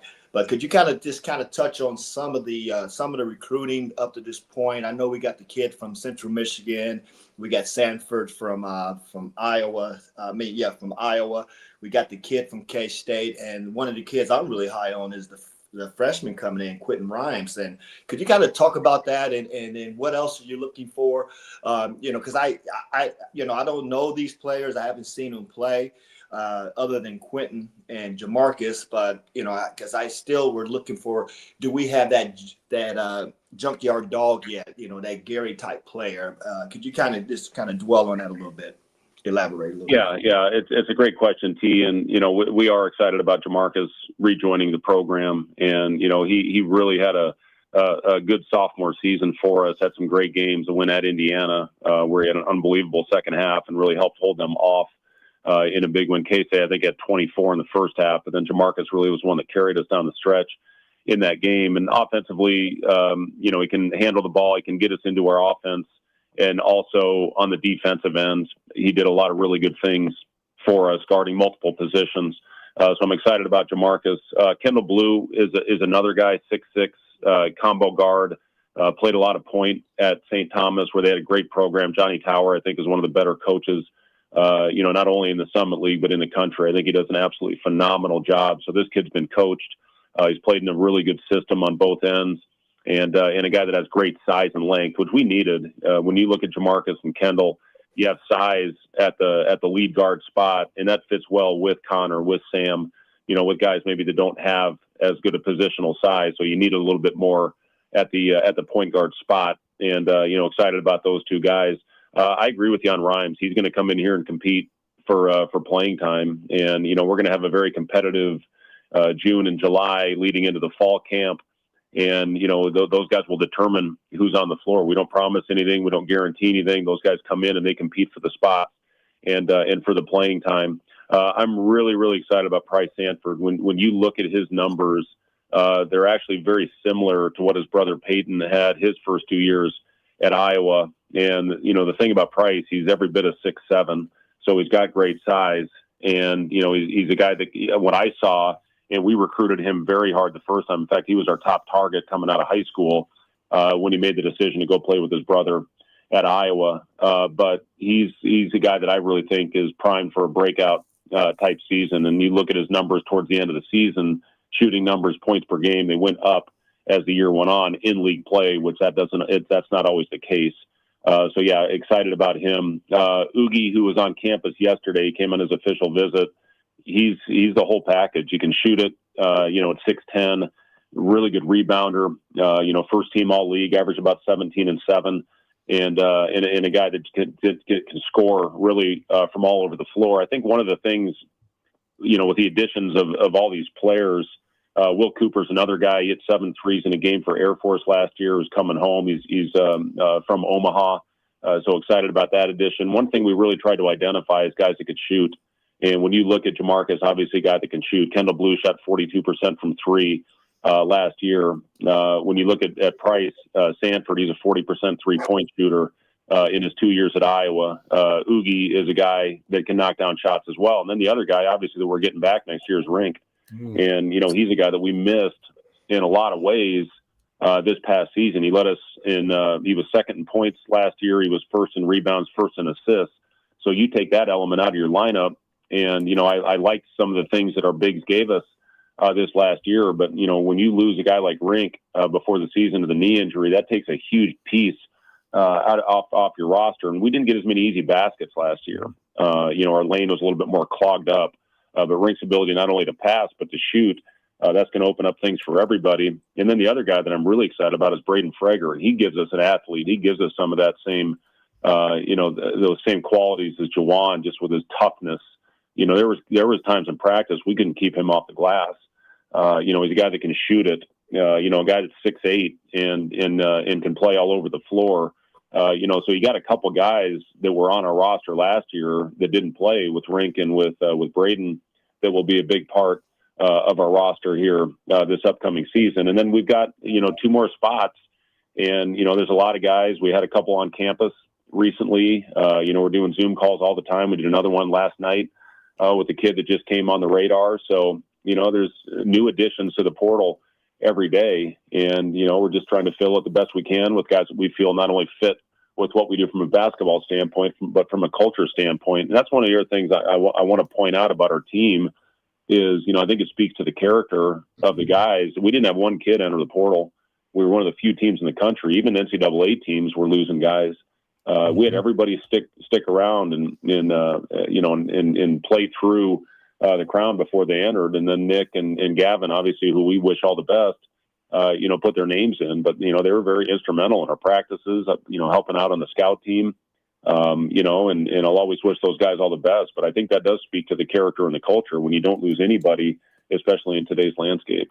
It's Coach Fred Hoiberg with us here at the Morning Hookup. And, Coach, we've seen your teams play kind of a variety of different styles in the last couple of years at Nebraska, and even go back to your Iowa State days where teams looked a little bit different. I know it's early in the process, but based on the roster construction you've done so far for next season, are there any teams you look back on in your history and think, man, this team might be able to play like that one? Well, the shooting was, again, we made a lot less threes this last. We actually shot it really well in the crown, and you see what that does to your offense when you make shots. And, we had games where we, flat out the ball just didn't go in the hoop. And, we had some lineups where we maybe didn't have, more than 2 shooters on the floor where, my teams that generally I had at Iowa State and the team we had last year here, we generally had 4 or 5 guys that could make a 3. And, when I look at next year's roster, that's what really excites me about that team is we've got a lot of shot makers with this group. I think there is, the toughness factor with Jawan, with some of the things Bryce gave us from an athletic standpoint, that still need to be addressed. But, when you look at overall, with the team next year, we've got a lot of guys that can space the floor. And, sometimes your best defense is off when they're taking the ball out of the net, your defense is a lot better. So, if they can get it off or you turn it over or, you get, a shot off the rim, offense is generally more efficient. So, I do think we're going to be a better shooting team next year. Well, what's that compared to? Maybe last year's group. And then, certainly we had a couple teams at Iowa State, one that led the nation in 3-point shooting, in 3-pointers made. So, it's a group I'm excited about. I do think there's versatility with it because we have some size. But again, the skill level of next year's group, and a lot of it is with Rink. Rink is a guy that can, play the 5 out. He can initiate offense. We didn't play with a pure point guard with him last year, and that's kind of what we're building with this year's team is we've got, combo guards certainly that can initiate, but you've also got Rink that can bring the ball down the floor. I think Burke can bring the ball down the floor. So, you've got guys on the front, on your front line that can help initiate maybe when you don't have a pure point guard back there. Coach, let's go back. You mentioned the word culture, and in this day and age, it is a total upside down landscape of all college athletics right now. How have you guys been able to identify what I've called it's the temperature in the room, guys? I know we can go back to the 22 team when you had Greasel, Walker, Bandamel. You can fast forward to guys like Jawan, Sam, and Kale. Talk about how you guys have found whatever rhyme or reason to be able to hold the culture, even with sometimes a revolving door of new athletes. Yeah, I think it did start with that team with Sam Greasel and with Derek and with Bandamel and Jawan on that team. And again, we had 2 season-ending injuries to 2 starters, and we just were on the outside of the postseason that year. But I think if that team stayed healthy, certainly that would have been a team that would have won 20+ games and had a great chance to playing in March and advancing in March. But we'll never know. Because of the injury, but we were one of the best defensive teams in the country that year. We were top 25 when those 2 guys went down, and we won some nasty, gnarly games, with that. And then we had to completely flip the way we played when Casey had a bigger role, when Sam got opportunity, when Jamarcus got opportunity. But that culture that was established, that carried over into that next year, and the team that made the NCAA tournament. And then this year, and you mentioned Kale, he was a guy, you look at that postseason, that's sometimes what that postseason is all about. And that tournament was so beneficial for us. Kale went out there and, I ended up starting him those last 3 games, and he was absolutely, obviously phenomenal. And that gives us another guy that's tough and can play multiple positions, that's going to be, a chance to be, a mainstay in a rotation next year. So, when I talk to my staff, we want to build it with guys that have that similar, type mentality to come in here. They're unselfish. They practice hard. They're coachable. Those are the guys we want to continue to build the roster with. And we've done a good job, with the additions that we've had so far with the roster. And I'm excited about next year because I think we'll have a similar type culture that we've had here the last couple of years. Hey, Coach, of course, my alumni friends always texting me. And I got a text last night from Eric Williams, one of the legends. And he wanted me to make sure that I brought up Dak out of Colorado. I think he was a Southeast kid. I don't even know who this kid is. Are y'all familiar with him? Well, you can't talk about guys that are not in the portal, T. So try to get me in trouble. Come on, T. Just because you're a legend. No, but E-Dub said he's getting ready to put his name there. So, I'm sorry. No, put the cat out the bag. You can't talk publicly about those guys. So. Okay, all right, my bad. Okay, well, my other question is, sorry about that, Coach, and I wasn't even aware of that rule, but NIL, how we're doing from a donor perspective, is NIL, are we able to compete with the other Big Ten schools and some of the other Power 5 conferences, or just me personally, when I hear about the kid from Tennessee, the quarterback wanting to double his 2.8 million that he's getting or what have you, to 4 point something and stuff like that, and they get rid of him. But it appears to me, and I know that's football, but I know there's some basketball programs out there that is donating a lot of money to the NIL to get these recruits. Is Nebraska able to compete? Yeah, it's, obviously listen, we're in a very unique, it's a great time to be a student athlete, I'll say that. And, listen, I'm for it. I mean, I'm glad that these guys are able to, they do generate a lot of money. So, be able to profit on their name, image, likeness, I think it's a positive. I certainly would have loved it. I know you would have as well as a player. And, I'll put it this way. There's certain schools that have advantages, especially with revenue sharing kicking in now.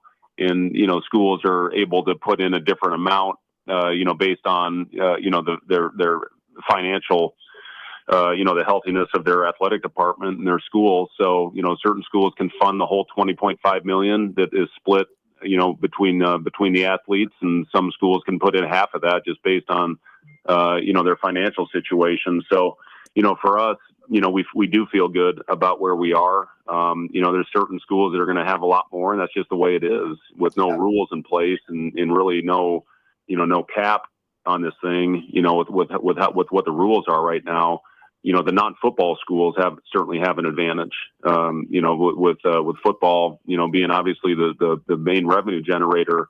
With most Big Ten schools and most Power 5 schools, but a lot of the Big East schools don't have to share with football, and they're getting the majority of the money. So, there are certain schools that have advantages, in the NIL landscape that we're living in, but you just do the best you can. And, you try to educate people on the importance of, building a roster. It's different recruiting now than it used to be when you sold your situation and maybe a track record. We've helped 13 guys in Iowa State and Nebraska play in the NBA. Sometimes that's not the most important thing anymore, or the style of play or the opportunity. It's, the NIL situation is the first question a lot of times in today's recruiting landscape. And, so you deal with agents today, which, you never had to do that. I dealt with it in the NBA when I was on the front office and the coaching side of it. But, now in college, you're dealing, with agents a lot more and talking about this piece of the puzzle. So, yeah, it's something where, listen, we've got people that really help us, and I'm really, really appreciative of, the people that are stepping up and helping us, put together a pool where we can attract some top players. But yes, it's something that is a very prominent part of what we're doing right now. Where 4 or 5 years ago, or 3 or 4 years ago, this wasn't part of it. But, it is something with revenue sharing that I think will, bring more equity to the game as we move forward, and we'll see how this whole thing plays out. Yeah, and I'm glad you said that too, because I know Jeff Reckaway called me a couple of days, one of my teammates, and we are trying to get some former players together and maybe get Bill Jackman involved and start reaching out to some of our major donors who donate to, not only to football, but basketball as well. And see if we can, if I was a billionaire, I would do it myself, but we're looking to do our part and see what we can do to contribute and get this program. The program is, you're already got the program going in the right direction. And I love the way you coach and the way you relate. I mean, you just remind me of a younger Coach Osborne, with the mentality, the positive attitude, and the type of players you recruit. And that's why I'm so involved with the program. I just enjoy the way you go about your business and the players you attract. And I can't wait to see these new players practice the next time I'm in town. Coach, I appreciate you, T, and you're obviously welcome anytime you come in. You've been unbelievably supportive through some tough times, especially at the beginning of this when with what we took over. But it's something that we want to put a product out there to make the fan base proud and to make the alumni proud. And I think the last couple of years we've done some really good things. It's now getting over that next hurdle, which is getting into the NCAA tournament, and winning consistently in the tournament. Again, we've got some momentum heading into this off season, and I'm excited about where things stand. Coach, to take things from, I guess, your day-to-day life to something that's a little bit easier here before we get you out, we really appreciate your time here. If NIL was around back when you were playing, let's say you're 20 years old, what's 20-year-old Fred spending his NIL money on? I don't know. I never had it. It's probably a better car. I had the velvet seats and the old. It was a '70s Oldsmobile, and I could barely start in the morning. So probably would have been something with getting some better wheels. I've seen some of your guys out around on the golf course last summer, even early starting off the year this year. I mean, they can spend their NIL money how they want. Maybe it's golf clubs. Who's the best golfer? Have you got a chance to get out there and play with some of the guys? I played a little bit with them. Sam's the best golfer. I mean, he was a plus handicap at one point. Connor's a good, actually got some really good players. Price Sanford, he came on his visit last year. We got out and played a little bit at Firethorn.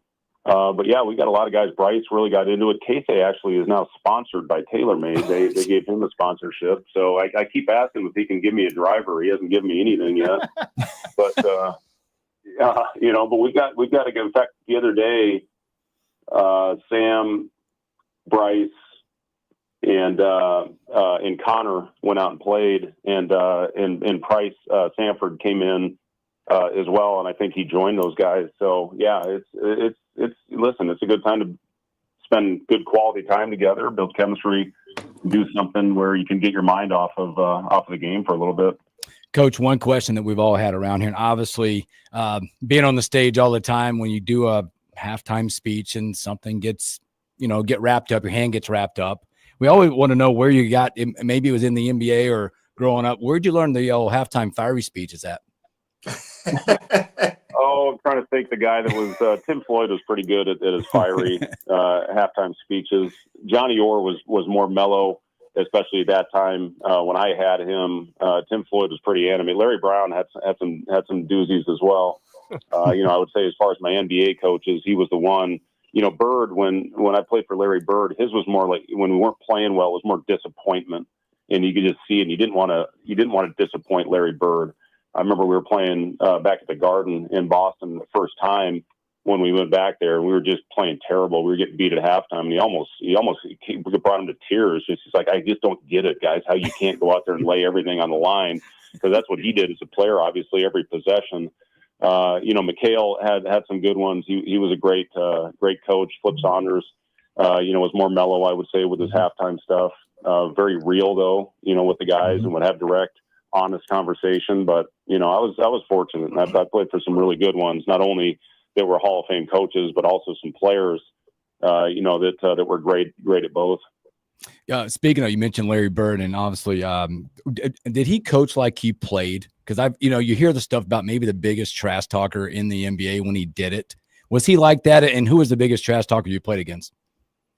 Probably Gary Payton was probably the biggest trash talker. Jordan was a talker, but he didn't. You had to talk to him first. Certainly, I wasn't going to talk there.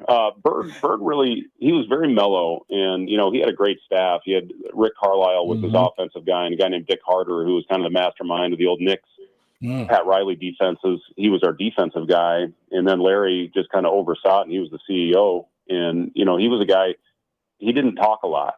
And, McHale was the opposite. Like McHale would tell stories about his old Celtics days, but Bird was just very stoic in his approach.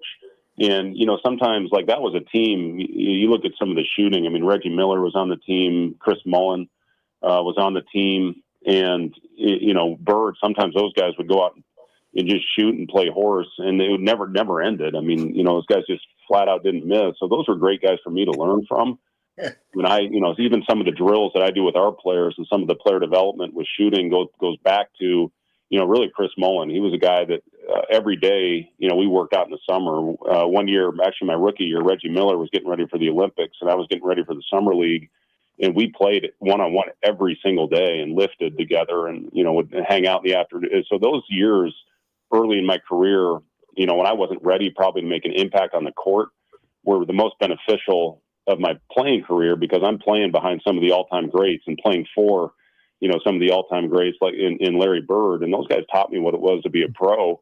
And, that the culture on those teams was in the leadership was absolutely incredible when you have Reggie Miller and Mark Jackson and, Dale Davis, Antonio Davis, Rick Smith, and then great coaching on top of it. It was really a good, early part of my career to chase Reggie Miller around screens every day and, do those things that help prepare me, to have a lengthy NBA career.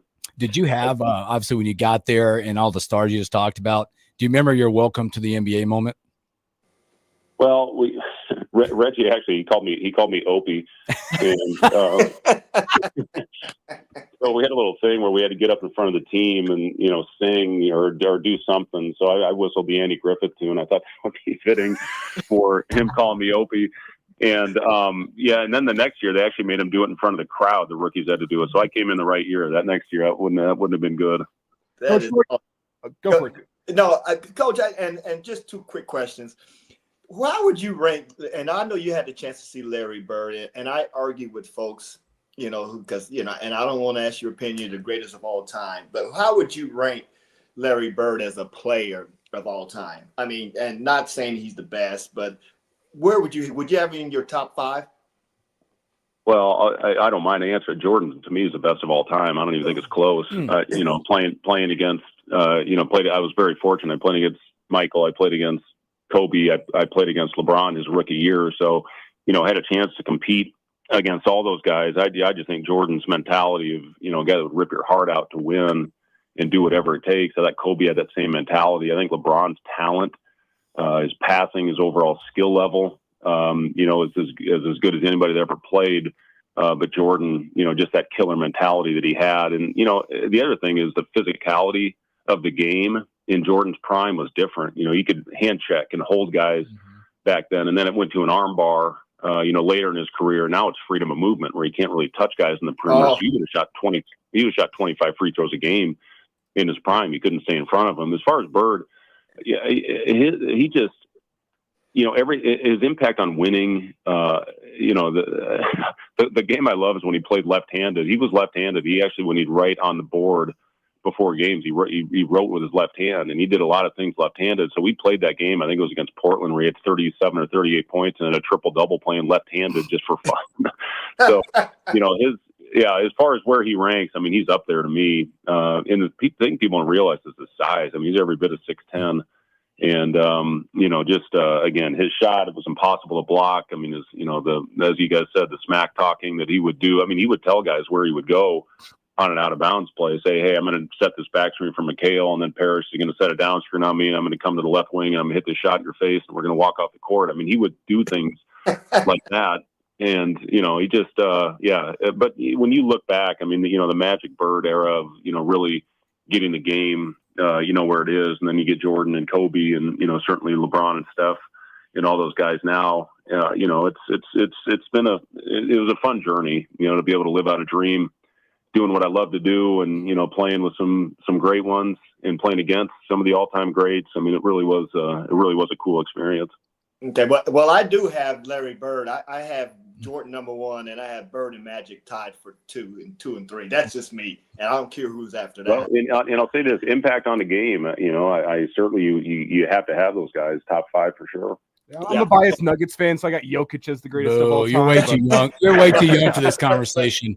But Coach, my last question is not even a question; it's a statement. But do you remember a couple of years ago? Here I am, and I think we were struggling in free throws, and I walk up to you. I forgot who it was shooting free throws, and I try to work with him on the footwork. Because remember, I told you Larry Bird would put his foot on that dot and turn it sideways, and that's how I start shooting free throws and made me more clutch and the crucial part of games. And then you say, well, you had learned from an 80-year-old guy. Who was this guy again?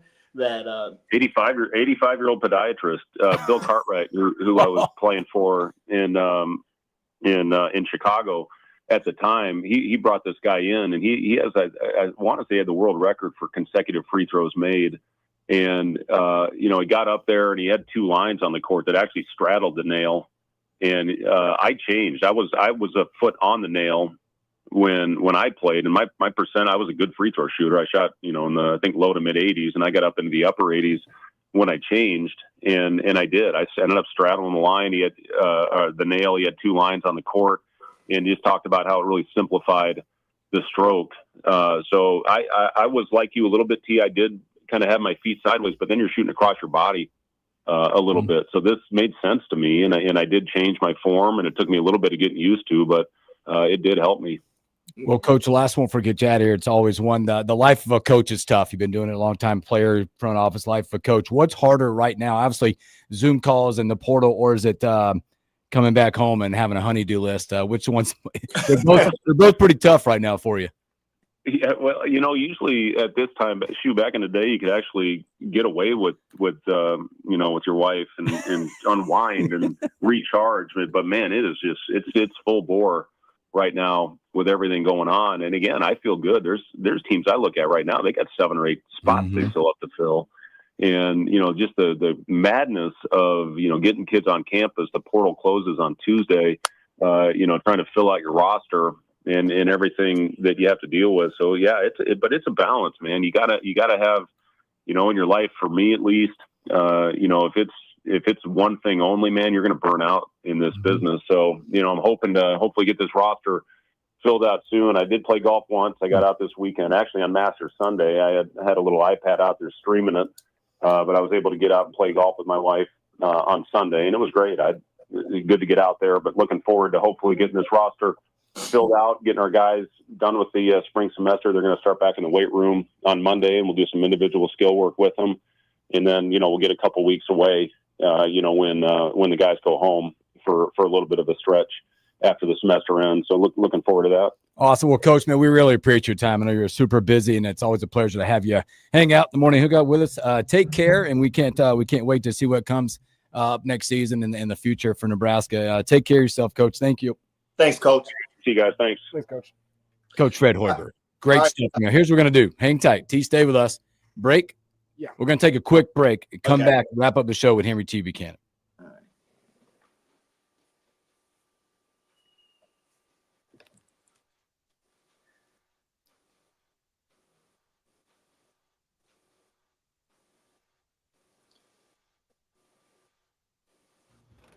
So I get the mics back on here. Nice. Oh, yeah. Good.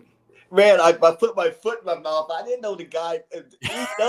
E-Dub said the guy is looking for a team. I assumed he was in the transfer portal. Well, the hard part in this world, one, I absolutely can't talk, but the hard part of this stuff is, and what they deal with, it's the back channel stuff. Mm-hmm. Like that kid is probably his people are talking to people already. And then when he goes in, it's already done deal. Yes.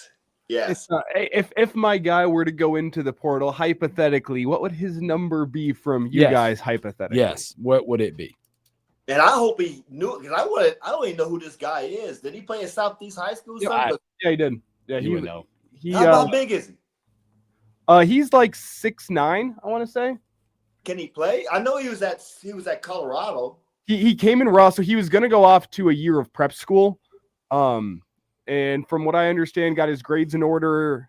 Colorado ended up getting him admitted into Colorado. So he spent a couple years at Colorado where he's been a role player off the bench, but he flashes rim protection. He flashes ability to get out and transition and be a high flyer.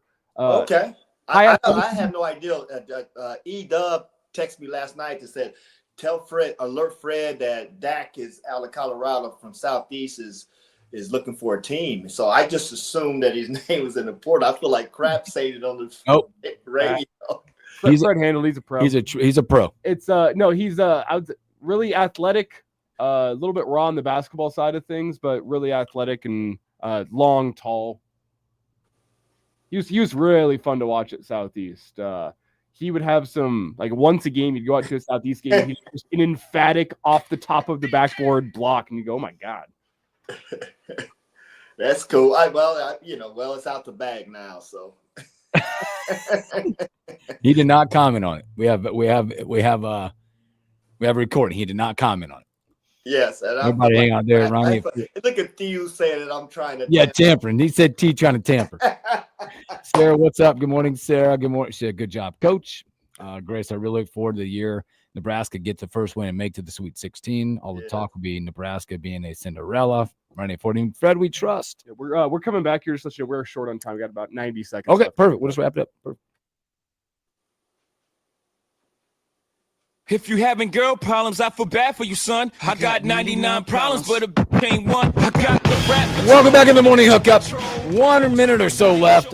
Special thanks here to Coach Fred Hoiberg. Thanks to T setting that up. You do have a few moments left to get that keyword in hotel, HOTEL, and KFORnow.com for a chance to win a trip anywhere in the United States.